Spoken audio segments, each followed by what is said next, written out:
so hello आज चाहिँ उज्यालो भइसक्यो अनि त्यसपछि हामी दुईजना मात्रै छौँ मैले चाहिँ अब साथीहरू कहिले भेट्नु अनि अब यो पुग्छ चाहिँ लाग्छ यस्तो बाटो जानुपर्छ कम्ती गरेर छैन साथीहरू पछाडि आउँदैछ अगाडि पनि गइरहेछ हामी दुईजना मात्रै ए हामी चाहिँ यत्रो माथि निस्किसक्यो अब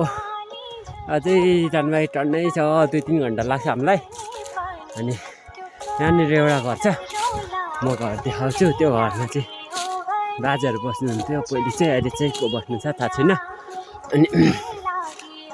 लास्टिक गलिसक्यो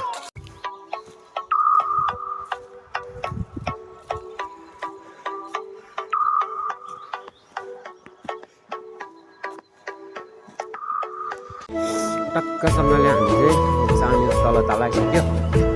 साउनी पुग्न चाहिँ हामी ऊपर टाढा जानुपर्छ त्यो चौरी भएको सिधा खोर भएर हामीहरूलाई अब 15-10 मिनट जति लाग्छ होला ऊपर